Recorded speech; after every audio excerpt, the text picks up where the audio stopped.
Hoy os he subido un vídeo que no hemos realizado en Unión Hispana, sino que nos permiten emitirlo desde el diario digital La Tribuna de España. El vídeo resulta realmente importante, importantísimo, para todos aquellos que deseen conocer la historia, muy resumida obviamente, de cómo se fue generando el poder entre quienes a día de hoy lo ostentan. Nos lo cuenta perfectamente Rafael Rosselló, que es su autor. Poned atención porque algunos de vosotros vais a aprender mucho.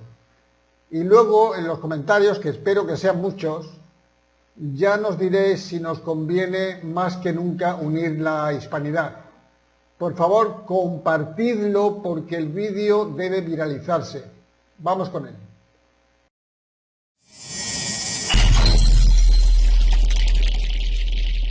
Bueno, vamos a ver, buenos días. Estamos viendo una situación increíble donde se recrimina a un obispo, un arzobispo en México por defender el matrimonio tradicional, donde aparece un Cristo gay en una capilla, no sé si de Cartagena de Murcia, donde se ocultan los delitos de los inmigrantes, donde se implantan por obligatoriamente la ideología de género, donde a los que acusan a pedófilos y asesinos son ellos los acusados, donde hemos visto una politización de la justicia brutal. En este país no se puede ir a pedir justicia, primero porque tarda años y segundo porque los jueces están politizados y son jueces por oposición sin la menor experiencia y que encima ellos interpretan las leyes, en fin, un desastre. Claro, todo esto mezclado con una serie de deformaciones de la historia que hace que la gente ya no sepa de lo que está hablando, porque claro, al mismo tiempo le llama la atención que el 0,18% de la población que forma esta secta judía maneje el mundo. Son 15 millones, no llega a 15 millones, entre 7.500 millones de habitantes en el mundo, y lo manejan todo.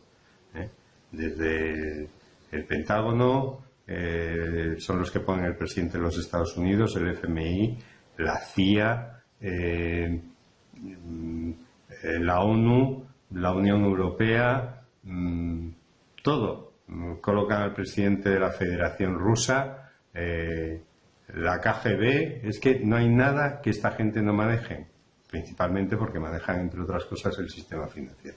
Entonces voy a intentar explicar por qué este odio hacia los nacionalismos, por qué este odio hacia Occidente de una secta que las personas ya no saben si es una raza, si no es una raza, qué es exactamente. Yo no voy a intentar convencer a nadie, voy a dar datos, pero datos reales de la historia, y que cada uno saque sus conclusiones. Voy a ir directamente al grano para que no se alargue este vídeo. Veréis, en el siglo IV hubo un emperador en Roma que se llamaba Constantino I, que en el año 313, en el Edicto de Milán, legaliza el cristianismo. Y en el 325, un año después de haber fundado Constantinopla, sobre lo que fue Bizancio, y que estaba ya a punto de que se produjese una división importante en el imperio, con el concilio de Nicea, con el primer concilio de Nicea, crea las bases, organiza lo que va a ser la religión oficial de Roma. El cristianismo, que dicen que viene de bases judías, es falso. Es decir, el Antiguo Testamento, vamos a hacer un pequeño lapsus, son nueva interpretación de tradiciones y cuentos mesopotámicos y babilónicos. Es decir, ni existió Abraham, ni existió Moisés, ni existieron las tribus de Judea, no existieron nada. Ahora explicaremos por qué se altera todo esto. Y en realidad eran religiones y creencias que habían tenido en Babilonia y en Mesopotamia, pero creando una religión monoteísta, pero con todas estas leyendas.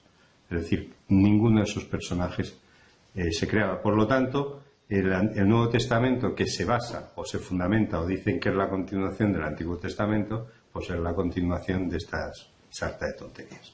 ¿Por qué Constantino elige la religión cristiana? Porque el imperio se estaba tambaleando. Y en aquellos tiempos no solo hacía falta la ley o una mano dura, sino una religión. La gente era muy supersticiosa. Y esta era la religión más politizada, era la religión, digamos, del pueblo.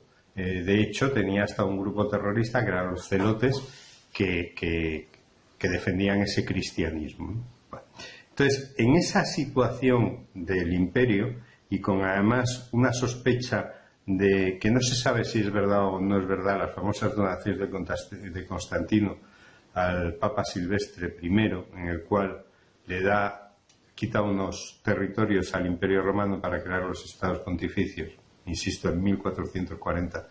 Luego parece ser que se demostró que eso había sido falso. Pero vamos, de una forma u otra, porque no aceptaban la nueva religión, porque no aceptaban la nueva capitalidad de Constantinopla, hay un grupo de patricios romanos que se trasladan a Venecia.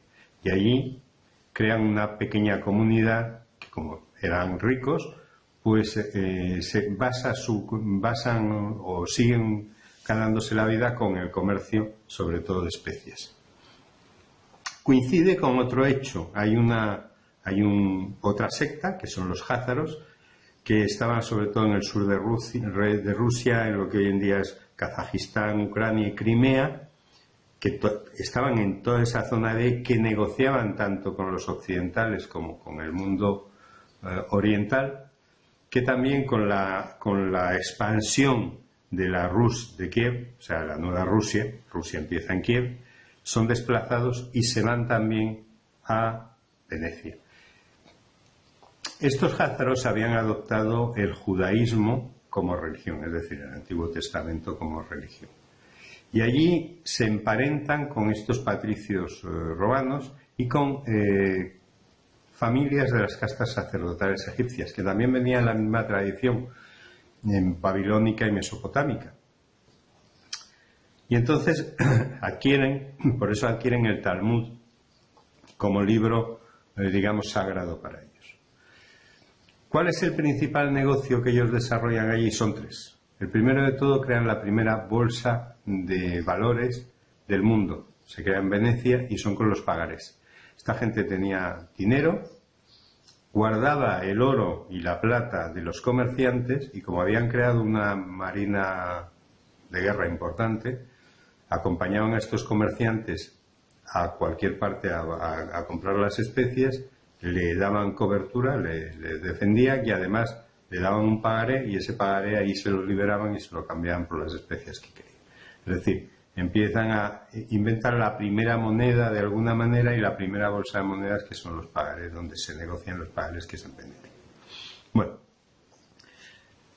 ellos están ahí operando hasta que más o menos en 1400, a principios de 1453 es la caída de Constantinopla y ellos ven que están en una situación ya muy delicada y se trasladan a los Países Bajos, que es cuando allí crean la segunda bolsa, digamos, de valores, o sea, trasladan todo su negocio a lo que hoy en día es Holanda. Pero de ahí se dan cuenta o quieren, de alguna manera, controlar el mundo. Ellos se han vuelto unos enemigos absolutos del cristianismo, lógicamente, porque ellos han creado una secta que además han sido enemigos número uno de ellos. De hecho, otro de los negocios que empiezan cuando ya es la invasión de los turcos a Constantinopla del Imperio Otomano es capturar prisioneros cristianos, castrarlos y mandarlos al turco para que estén ahí en los harenes. Ese era otro de sus negocios.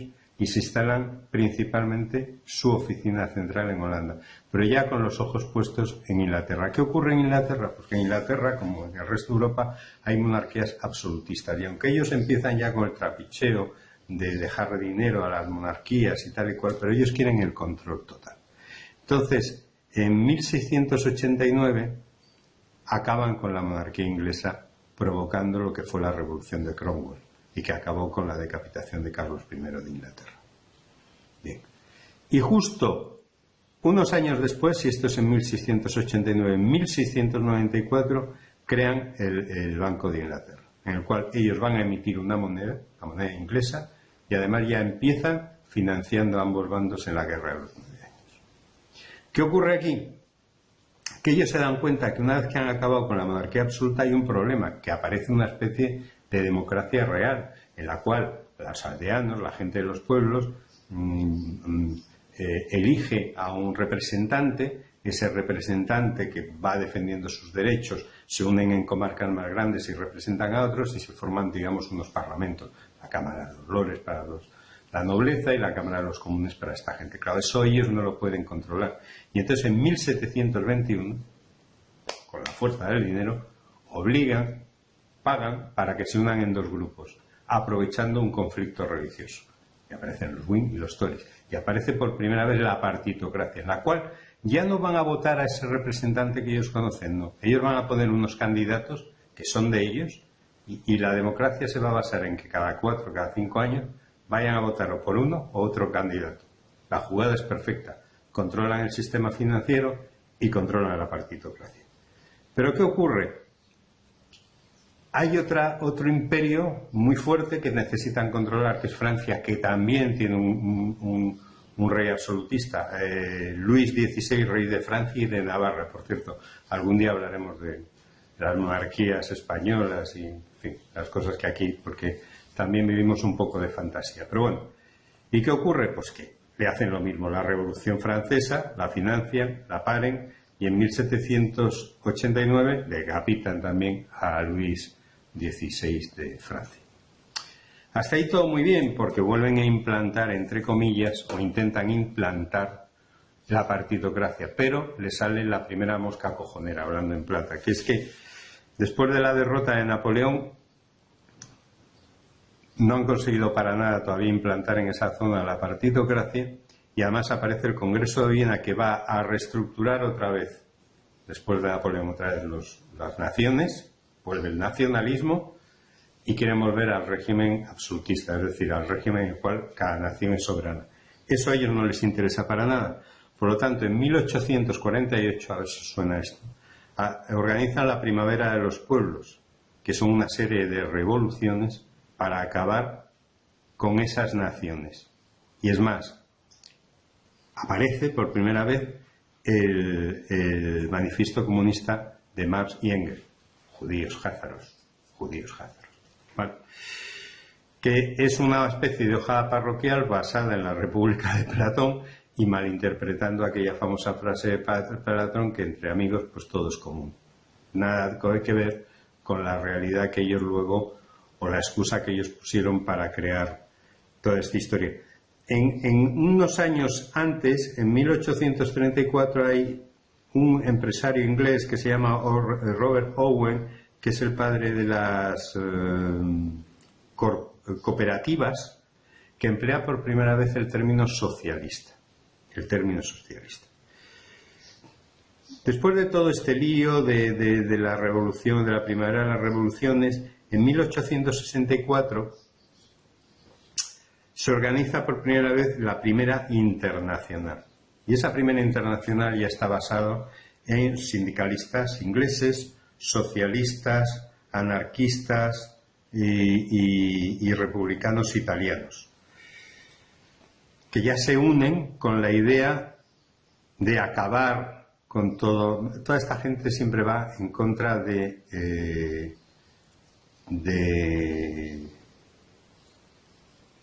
las naciones, en contra de la soberanía, en contra de... trabajan para ellos, porque realmente todo esto nace a través de ese manifiesto comunista y a través de desintegrar, digamos, el sentimiento nacional y racial de todas las naciones. Bien.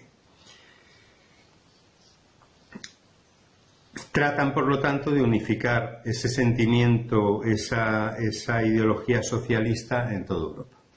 En 1861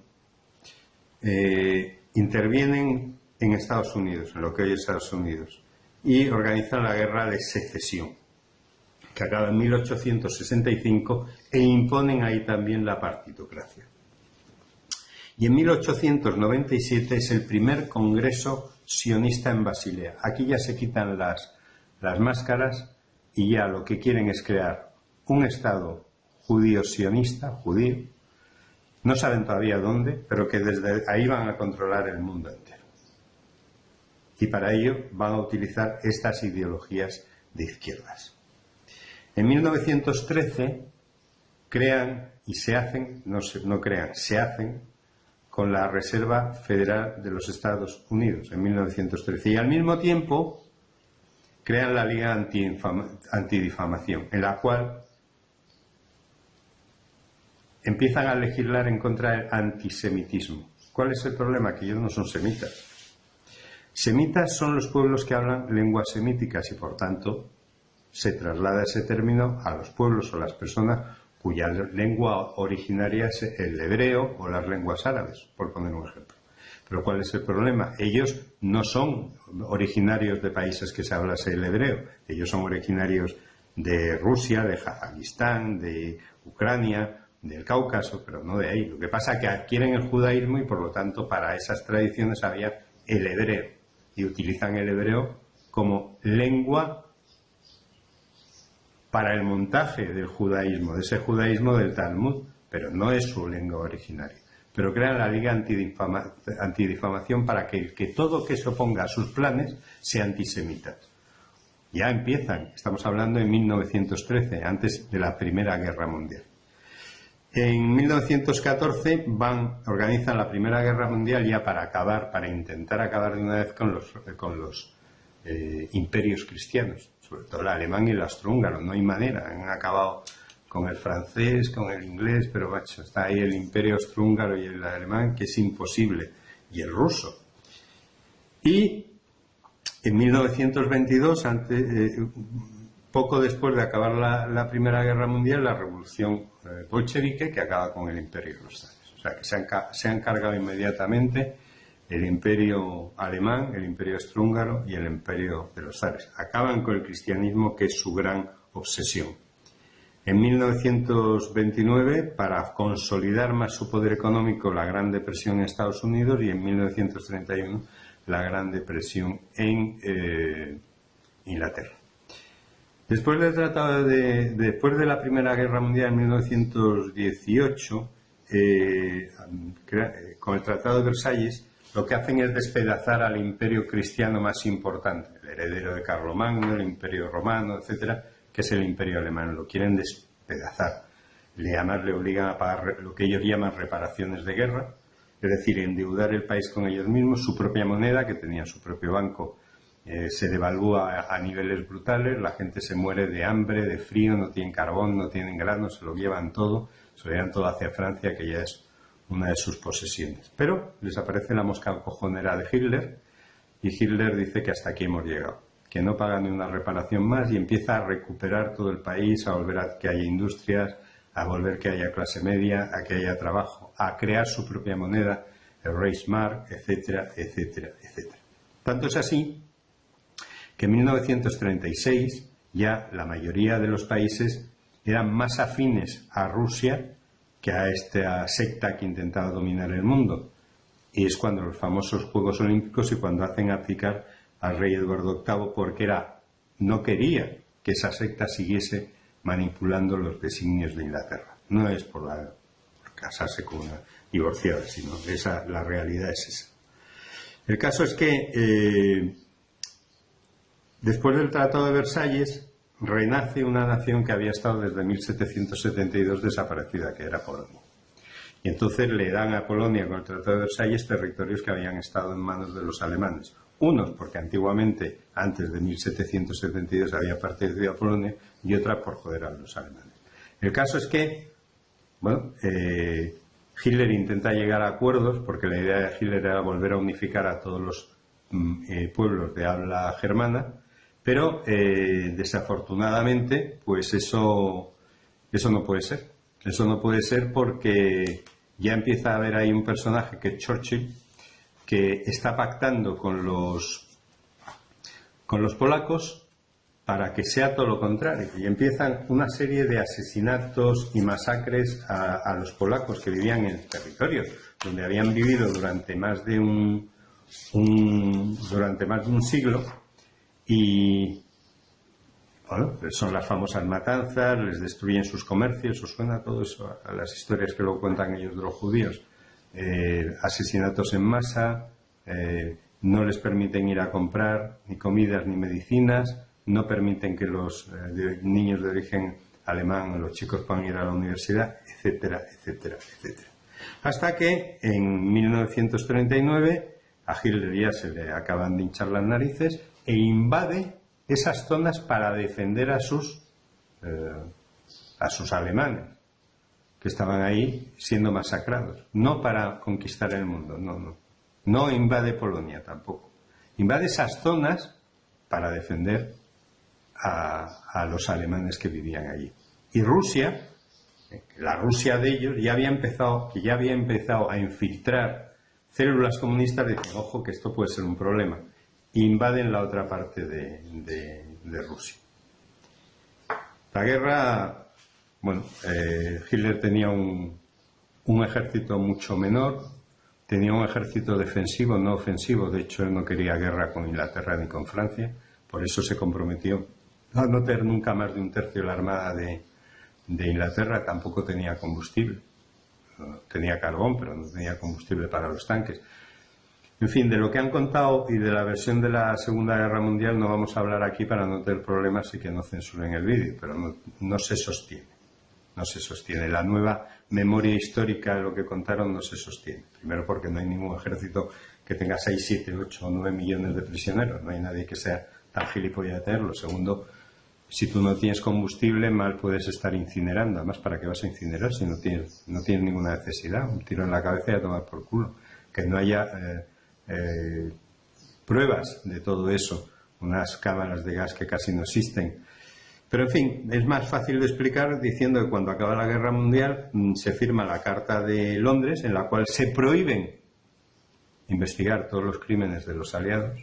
Por eso no se habla de los campos de concentración aliados, ni de los 2 millones de mujeres alemanas que violaron, ni de los 300.000 niños que nacieron de esas violaciones, más los que asesinaron, las masacres de alemanes, 16 millones de alemanes echados de sus hogares y muriendo de frío y de hambre. Esas barbaridades no se hablan, como de todas las barbaridades que se cometieron después de la Segunda Guerra Mundial, en Vietnam, en Corea. Todas esas barbaridades, esas atrocidades se transforman en heroicidades. Pero en fin, sigamos. Cuando acaba la Segunda Guerra Mundial se firma el acuerdo de Bretton Woods, por lo cual todas las monedas del mundo van a tener que depender del dólar. Se crea la ONU, se crea el FMI y se crea el Banco Mundial. Eso para empezar a hablar. Todo controlado por esta secta.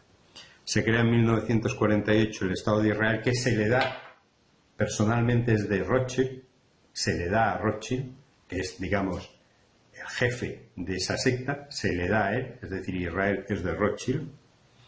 Y en 1961, en vista de cómo está la situación, deciden crear el muro de Berlín, y esos polacos que habían ayudado tanto a Churchill se quedan en la parte precisamente rusa con Stalin, y el resto todos capitaneados por Estados Unidos, que es la gran marioneta de esta gente.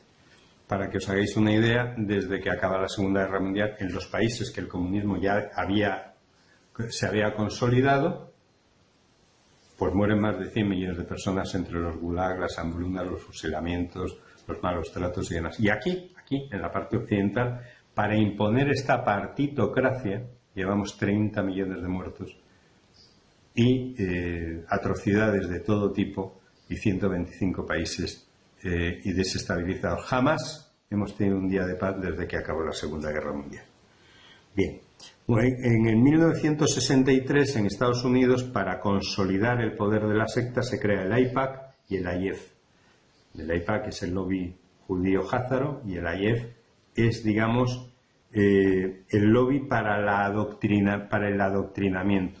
Ellos tienen Hollywood desde 1911, crean la industria de las mentiras, la fábrica de las mentiras es de ellos, tienen todos los medios de comunicación, y con la ONU crean también la UNESCO para fiscalizar todos los libros y crear una nueva memoria histórica. En 1971 el dólar ya no se sustenta por el oro, porque hay muchos más dólares que oro. Y entonces, creo que se me recuerda, Richard Nixon abandona el patrón oro. Y para reforzar eso, en 1975, en el Comité de Basilea se crea el BIS, que es el Banco de la Deuda Mundial. según van implantando la partitocracia en los países, lo que hacen es que esos países se endeuden en este sistema financiero ficticio creado en la deuda. ¿Qué hacen para ello? Pues que se hacen con toda la industria estratégica de ese país, lo deja totalmente desarmado, manipula la partitocracia y los ciudadanos están para pagar impuestos y, como he dicho antes, cada 4 o 5 años depositar una papeleta y votar a este, o este. Pero en el juego de la partitocracia solo entran los partidos políticos que ellos quieren. Y los que no, pues se les llena de sanciones y se les hunde hasta la miseria. En 1989 la partitocracia ya está muy bien instaurada, porque el último que queda, que es Franco, ha muerto en 1975. Entonces la partitocracia es un sistema que a ellos les gusta más incluso que el comunismo. Entonces hacen caer el muro de Berlín y en 1993 es el Tratado de Maastricht y la Unión Europea. Crean la Unión Europea para destruir Europa. Es decir, la Unión Europea se crea para acabar con las fronteras europeas. Por ello, para acabar con ese sentimiento nacional tienen que acabar con el sentimiento racial, porque lo que más une es el fenotipo. Fenotipo se hereda, o sea, los rasgos físicos de una persona se heredan a sus hijos para que haya un vínculo muy estrecho, para que se parezcan a él. En el momento en que una comunidad tú rompes el fenotipo, rompes ese sentimiento racial y, por supuesto, rompes inmediatamente el sentimiento nacional. En el momento en que tú aquí estás en España, da igual, porque hay uno que es negro, el otro que es moro, el otro que es chino, y te vas a Alemania y es lo mismo, pues ya las fronteras dejan de tener razón de ser. Y para eso necesitan una inmensa invasión. Entonces, en el año 2000 se crean las famosas ONGs y en el año 2005 hacen abdicar a Benedicto XVI y ponen a este papa que es el antipapa.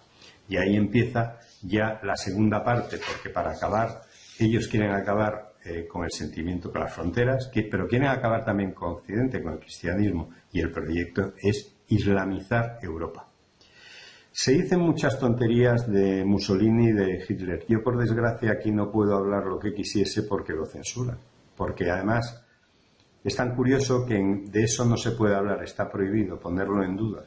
Hay países que hay gente en la cárcel. En Alemania hay hasta ancianos en la cárcel por decir que no existieron esas cámaras de gas.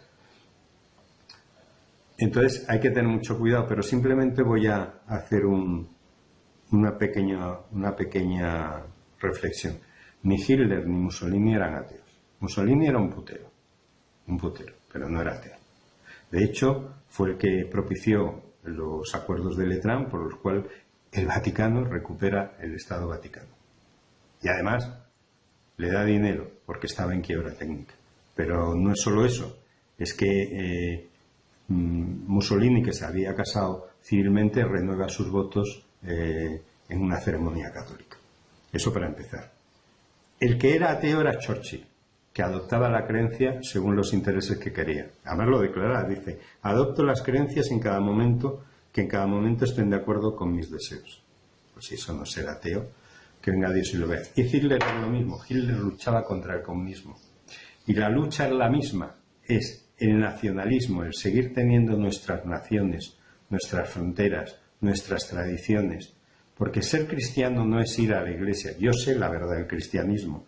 Yo voy a una iglesia y no me produce nada, pero me produce a la vez mucho, porque yo formo parte de unos principios, de unas raíces cristianas. Y eso es una escala de valores, que esto es lo que ellos quieren destruir, la escala de valores del cristianismo. Por eso van a islamizar Europa. Entonces se está repitiendo la historia. La Segunda Guerra Mundial fue entre nacionalistas, pero dice, es que Mussolini y Hitler eran socialistas.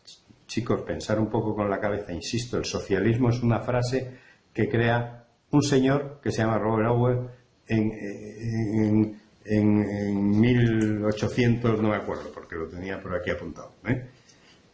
Pero es un término y hay dos tipos de socialismo: el nacionalsocialismo, los patriotas, los que quieren seguir estas fronteras, y el internacionalsocialismo, que es el comunismo. Entonces, vuelve a ser lo mismo. Ahora, en vez de llamarse internacional socialista o nacionalsocialismo, se llama los globalistas y los patriotas. Hitler y Mussolini eran unos patriotas. E igual que ya están creando una nueva memoria histórica de Franco y lo están convirtiendo en el asesino en serie mayor del mundo, y dentro de nada dirán lo mismo que dicen ahora Hitler, que ha sido el asesino más grande de la historia, y todo el mundo dice Hitler. Pues dirá Hitler y Franco y Mussolini, los más asesinos, pues fueron los que quisieron salvar Europa. Era lo que os quería contar. Venga, un saludo y hasta la próxima.